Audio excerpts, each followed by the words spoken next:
Hello student, this is रैजन and welcome to रैट classes. जैसा कि आज हम डिस्कस करने जा रहे हैं कॉम्प्लेक्स नंबर के थोड़े हाई ऑर्डर के क्वेश्चन, यानी कि मेंस और एडवांस लेवल के क्वेश्चन को आज हम सॉल्व करेंगे और इसी के साथ आपको उनके कुछ कॉन्सेप्ट से आपको एक्सप्लेन भी करेंगे। तो बेसिकली जैसा कि आपको बोर्ड पे एक क्वेश्चन मेंशन मैंने करके लिखा है, यहाँ पे मेरे पास क्वेश्चन क्या दे रखा है कि आई स्क्वायर है, उसकी वैल्यू कितनी गिवन है, -1, और हमसे बोल रहा है कि हमें सम निकालना है। किसका निकालना है? सम। तो हमें सम निकालना है आई स्क्वायर, आई की पावर 3 सो ऑन। कहाँ तक है? उसने मुझसे कहा ये हम लिखेंगे 1000 टर्म तक, यानी कि मुझे डिफाइन कर दिया कि n की वैल्यू कितनी दे रखी है 1000। अब थोड़ा सा एनालाइज करते हैं। ये मेरे पास एक सीरीज की फॉर्म में लिखा हुआ है। अब आपको ये एनालाइज होना चाहिए, ये AP है या GP है या HP है। तो बेसिकली AP का क्या मतलब होता है कि उनका कॉमन डिफरेंस सेम होना चाहिए। तो यहाँ पे कॉमन डिफरेंस सेम नहीं है। क्या GP का कॉन्सेप्ट बन रहा है? तो GP का कॉन्सेप्ट हम कैसे चेक करते हैं, मैं आपको एक बार एक्सप्लेन कराता हूँ। तो R की वैल्यू निकालते हैं, यानी कि कॉमन रेशियो। तो A2/A1, तो A2 की वैल्यू आई स्क्वायर और यहाँ पे वैल्यू, इससे ये कैंसिल, आंसर कितना मिला I। अगर मैं ये R1 निकाला, अगर मैं R2 को चेक कराऊंगा तो A3/A2, अच्छा A3 की वैल्यू IQ और अपॉन में आई स्क्वायर, तो कैंसिल हुआ यानी कि I। तो ये तो पता चल गया, ये जो सीरीज लिखी है वो GP की फॉर्म में लिखी है। अब GP की फॉर्म में लिखी है तो GP के एसएन टर्म का फॉर्मूला आपको पता होना चाहिए, A × R की पावर n-1 और अपॉन में R-1। ये कब लगता है? जब R की वैल्यू 1 से बड़ी होती है। और एक मेरे पास जो फॉर्मूला होता है 1 - R की पावर n और अपॉन में 1 - ये कब लगता है? जब मेरे पास R की वैल्यू 1 से छोटी होती है। तो एनालाइज मैं इस फॉर्मूले को यहाँ पे अप्लाई करूँगा और यहाँ पे मेरे पास R की वैल्यू कितनी है I, और I की वैल्यू कितनी होती है अंडर रूट के अंदर, ये छोटा है किससे? 1 से। तो बेसिकली थोड़ा सा आपका एनालाइज हुआ। यहाँ पे कौन सा फॉर्मूला लगेगा, यानी कि सेकंड फार्मूला। तो सेकंड फार्मूले को मैंने अप्लाई किया, यानी कि A, तो A की वैल्यू मेरे पास कितनी है? I, ठीक है। और आगे लिखा 1 - R, तो R की वैल्यू दिस एंड दिस, ठीक है। और M की वैल्यू हमें कितनी पता है? 1000। अपॉन में नीचे लिखा है 1 - R, तो 1 - I। तो इतना करने के बाद अब आपको एनालाइज कराते हैं। यहाँ पे I लिखा माइनस, इसकी I की पावर 1000। जैसा कि कॉम्प्लेक्स नंबर के पहले लेक्चर में मैंने आयोटा की वैल्यू डिफाइन की थी। तो ये 4 का डिविजिबल फंक्शन है, तो इसकी वैल्यू कितनी है? 1, और नीचे क्या मिला? 1 - I। 1 से 1 कैंसिल, यानी कि इसका जो सम मिला वो कितना मिला बच्चों? 0। तो एक सिंपल सा क्वेश्चन था, GP को रिलेट करा दिया कॉम्प्लेक्स नंबर के अंदर और हमें एक बेसिक सा क्वेश्चन का सम पूछा गया। तो ऐसे क्वेश्चन एक नंबर में बन जाते हैं। तो काफ़ी इंपॉर्टेंट क्वेश्चन है, सिंपल सा ऑब्जर्वेशन है। इसी के साथ हम नेक्स्ट क्वेश्चन करेंगे। आप इस क्वेश्चन को नोट डाउन कर सकते हैं या वीडियो को पॉज करके केवल क्वेश्चन को खुद से ट्राई भी कर सकते हैं। ओके, ठीक है बच्चों। तो इसी के साथ हमारा नेक्स्ट क्वेश्चन हम डिस्कस करने जा रहे हैं। एक बहुत इंपॉर्टेंट क्वेश्चन जो काफ़ी सिंपल सा क्वेश्चन है। एक ही वैल्यू हमें यहाँ पे गिवन है कि cos theta plus I sin theta, और हमसे बोला गया है कि 1 + A 1 - A। बच्चे कहते हैं सर ये तो बहुत इजी सा क्वेश्चन है। तो इजी क्वेश्चन है तो आप वीडियो को पॉज करके एक बार ट्राई कर सकते हैं, तो आपको पता चलेगा कि क्वेश्चन कैसा था, ईजी है या टफ है। तो इसमें आपको ये भी एनालाइज होगा कि कहाँ पर आप फंस रहे हो। तो वीडियो को पॉज करके आप ट्राई कर लो, अदरवाइज वीडियो को मैं कंटिन्यू करूंगा। तो मैंने A की वैल्यू एज इट इज हमें जो गिवन है, जो मेरे पास फंक्शन है उसको मैंने लिखा 1 + A और 1 - A, ठीक है। अब मैंने वैल्यू को पुट किया, 1 को एज इट इज लिखा और A की वैल्यू मेरे पास थी cos थीटा प्लस का I sin थीटा, और अपॉन में 1 को एज इट इज लिखा और यहाँ पे जो वैल्यू पुट की cos थीटा। अब बार माइनस था तो माइनस के रिस्पेक्ट में इसका साइन चेंज, यानी कि -sin थीटा। इतना करने के बाद अब मैं क्या करने जा रहा हूँ, मैंने 1 को एज इट इज लिखा। अब हमें हाफ एंगल में आंसर दिख रहा है, तो मैं क्या करता हूँ, यहाँ पे cos का हाफ एंगल ब्रेक करता हूँ। तो cos का हाफ एंगल का फॉर्मूला ब्रेक किया, 1 को कैंसिल करना है तो cos² θ/2 और माइनस का 1, और यहाँ पे भी मैंने I और साइन की हाफ एंगल की आइडेंटिटी लगा दी, 2 sin θ/2 और आगे cos θ/2। सिमिलरली नीचे भी आइडेंटिटी लगाई, तो नीचे मुझे लगानी पड़ेगी 2, यहाँ पे 1 - 1 और प्लस का 2 sin² θ/2 माइनस का I, और यहाँ पे भी आइडेंटिटी यूज़ की तो 2 sin θ/2 और आगे cos θ/2। इतना करने के बाद अब आप यहाँ पे एनालाइज करोगे कि 1 से 1 कैंसिल, 1 से 1 कैंसिल। अच्छा, ऊपर से मैंने कहा कि 2 cos θ/2 कॉमन आ गया, अगर तो यहाँ पे बचा cos θ/2, और यहाँ पे आपको क्या मिलेगा आई के साथ साइन थीटा बाई 2। अच्छा नीचे से एनालाइज किया तो कॉमन मिला 2 साइन थीटा बाई 2 और जो हमें मिला वो क्या मिला साइन थीटा बाई 2 और आई के साथ कॉस थीटा बाई 2। तो 2 से 2 कैंसिल कर लिया है मैंने और 2 से 2 कैंसिल करने के बाद ये फंक्शन हमारा जो आंसर दे के जाएगा इसको मैं लिखूंगा कॉट थीटा बाई 2। अच्छा कॉट थीटा बाई 2 बनने के बाद अब आपको एनालाइज हो रहा होगा ये फंक्शन बिल्कुल डिफरेंट है, इनको मैं कैसे कैंसिल कर दूं जिससे मेरा एक्चुअल में आंसर मिल जाए। तो मैं आपको एनालाइज कराता हूँ। मैंने कहा कि मैंने ऊपर से आई को कॉमन लिया, अगर ऊपर से आई को कॉमन लिया है तो यहाँ पे क्या मिला मुझे कॉस थीटा बाई 2 के अपॉन में आई आ जाएगा और यहाँ से जो मिला वो हमें मिला साइन के साथ थीटा बाई 2 और अपॉन में मैंने फंक्शन को बिल्कुल चेंज नहीं किया, इस फंक्शन को लिखा साइन थीटा बाई 2 और आगे कॉस थीटा बाई 2।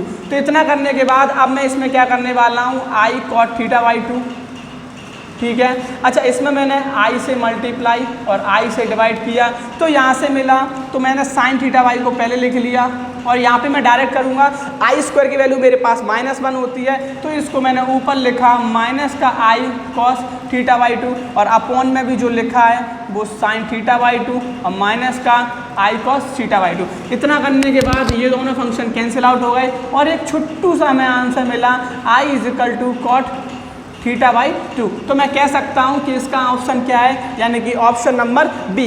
तो ये काफ़ी अच्छा क्वेश्चन था और ऐसे क्वेश्चंस आपको मे बी एग्जाम में पूछे जाते हैं, तो इस तरीके के क्वेश्चन को आप ट्राई कर सकते हो। इसी के साथ हमारा क्वेश्चन नंबर 3 तो क्वेश्चन नंबर हम 3 डिस्कस करने वाले हैं यहाँ पे। ये बहुत अच्छा क्वेश्चन है और इस तरीके के क्वेश्चन काफ़ी इंपॉर्टेंट होते हैं। तो मैं आपको इसको एक्सप्लेन करता हूँ कि ये क्वेश्चन क्या हमसे पूछ रहा है। इसने कहा कि मेरे पास एक कॉम्प्लेक्स नंबर है z जो इस कंडीशन को सेटिस्फाई करता है। तो इस कंडीशन को सेटिस्फाई करता है तो इस कंडीशन में जो वो रिप्रेजेंट कर रहा है वो किसको रिप्रेजेंट कर रहा है, किस सर्कल को रिप्रेजेंट कर रहा है, या एक्स एक्सिस को रिप्रेजेंट कर रहा है, या वाई एक्सिस को रिप्रेजेंट कर रहा है, या लाइन को रिप्रेजेंट कर रहा है, जिसके इक्वेशन हमें क्या गिवन है x प्लस वाई इक्वल 1। तो मैं आपको बताता हूं कि करना क्या है इस क्वेश्चन में। तो कुछ नहीं करना आपको, जो आपको कंडीशन गिवन है उसको एनालाइज किया और मैंने देखो क्या किया, यहाँ पे z एक कॉम्प्लेक्स नंबर है तो z को मैंने लिखा x प्लस आई वाई। अच्छा नीचे क्या हो जाएगा x minus I y, because यहाँ पे साइन माइनस है, साइन माइनस की रिस्पेक्ट में इसका साइन हो गया चेंज। अब मैंने कहा कि रियल पार्ट को मैंने अलग कर लिया और इमेजिनरी पार्ट को मैंने अलग कर लिया। सिमिलरली नीचे माइनस का x और मैंने क्या किया i को बाहर किया तो 1 माइनस का y और इजिकल टू में 1। ये क्वेश्चंस मैंने एज इट इज लिखा। अब हमें आपको बताता हूँ, जैसा कि मैंने मोड की आपको प्रॉपर्टी बता रखी है कि z1 अपॉन z2 लिखा है तो इसको मैं लिख सकता हूँ मोड z1 और मोड के अंदर z2। तो यहाँ पे इस प्रॉपर्टी का यूज़ करते हैं, दोनों फंक्शनों के मोड को अलग अलग करते हैं। तो लिखा x प्लस आई और यहाँ पे 1 प्लस वाई और अपॉन में माइनस का एक्स आई और 1 माइनस वाई। अच्छा इतना करने के बाद अब इस क्वेश्चन की शुरुआत करते हैं बिल्कुल बेसिक फॉर्म से। यहाँ से देखो अब हमें क्या मिलेगा, मैंने कहा इसका मोड फंक्शन हटाते हैं तो ऊपर आ गया स्क्वायर रूट यानी कि एक्स स्क्वायर और 1 प्लस वाई का होल स्क्वायर। सिमिलरली नीचे भी स्क्वायर रूट आ गया तो एक्स स्क्वायर और 1 माइनस वाई का होल स्क्वायर और इजिकल टू में 1 मिल चुका है, 1 मिल चुका है। अब इसके बाद इसका क्रॉस मल्टीप्लाई किया और क्रॉस मल्टीप्लाई करके मैंने सीधा सीधा आपको स्क्वायरिंग ऑन बोथ साइड करके आंसर लिख रहा हूँ एक्स स्क्वायर और ये मिला 1 माइनस वाई का होल स्क्वायर। इससे ये फंक्शन कैंसिल आउट हुआ, 1 को as it is y square और प्लस का 2y, 1 प्लस का वाई स्क्वायर और माइनस का 2y। तो ये फंक्शन मेरे कैंसिल आउट हो गए और 2y और 2y मिलके 4y इक्वल में 0। तो y की वैल्यू आपको क्या मिली है, यानी कि y की वैल्यू 0। आपको पता होना चाहिए अगर y की वैल्यू 0 है तो वो किस एक्सिस को रिप्रेजेंट कर रहा है, यानी कि x एक्सिस को। अगर ये x की वैल्यू 0 आती तो वो किस एक्सिस को रिप्रेजेंट करता है, यानी कि y एक्सिस को। तो ये क्वेश्चन एक इंपॉर्टेंट क्वेश्चन है, इस तरीके के क्वेश्चन आपसे पूछे जाते हैं। बिल्कुल नॉर्मल सा सिंपल सा मेथड है सॉल्विंग करने का। आप कैलकुलेशन को अच्छे से करोगे मे बी आपका आंसर 100% मिलेगा। ठीक है बच्चों, इसी के साथ हमारा नेक्स्ट क्वेश्चन। तो हमारा नेक्स्ट क्वेश्चन में भी यहाँ पे मेंशन किया गया है कि जेड अब की बार एक कॉम्प्लेक्स नंबर है जिसको हमें क्या रिप्रेजेंट किया गया है एक्स प्लस आई वाई, और उसने कह दिया ये कॉम्प्लेक्स नंबर इसको सेटिस्फाई करता है। अब हमसे फिर से पूछा गया है कि जेड कहाँ पे लाइज करता है, तो आप इसको वीडियो को पॉज करके आंसर को जरूर कमेंट करें और आपको इससे पता चलेगा कि आपको कितना क्लियर हुआ है, और अदरवाइज आप वीडियो को कंटिन्यू भी कर सकते हैं। तो एक बार खुद से ट्राई करके देखें। तो जेड की वैल्यू हमें क्या गिवन थी x प्लस आई वाई, और प्लस के साथ 1 लिखा और यहाँ पे लिखा x। तो आपने फिर से वही कंडीशन को अप्लाई किया कि रियल पार्ट को एक साथ और इमेजिनरी पार्ट को एक साथ, और इक्वल टू में 1 यहाँ पे किया। जब मैंने इसका मॉडुलस हटाया तो ये मिला अंडर रूट के अंदर x प्लस 1 का स्क्वायर और प्लस का y का स्क्वायर इज इक्वल टू 1, और मैंने कहा स्क्वायरिंग ऑन बोथ साइड कर दो, तो स्क्वायरिंग ऑन बोथ साइड किया तो आपको ये पार्ट मिल चुका है। तो अब आपको एनालाइज कराते हैं। इस क्वेश्चन को सॉल्व करने की कोई रिक्वायरमेंट नहीं है, ये मिला मुझे दिस एंड इसको लिख सकते हैं दिस, और ये मिला हमें 1। तो बेसिकली आपने सर्कल की इक्वेशन पढ़ रखी है x माइनस एच का स्क्वायर और y माइनस के का स्क्वायर और इज इक्वल टू में r square when circle is passing h comma k, यानी कि उसके जो सेंटर गिवन है तो h कोमा के की वैल्यू हमें यहाँ से पता चली ये माइनस का 1 और ये 0, और r की वैल्यू कितनी पता चली 1। तो बेसिकली हमें ऑप्शन भी दिया था सी कि सर्कल का सेंटर क्या होना चाहिए माइनस का 1,0 और उसकी रेडियस कितनी होनी चाहिए 1। तो एक बेसिक सा क्वेश्चन था, तो काफ़ी इजी क्वेश्चन है। इस मेथड के आपके क्वेश्चन पूछे जाते हैं। इसी के साथ हम नेक्स्ट क्वेश्चन करेंगे।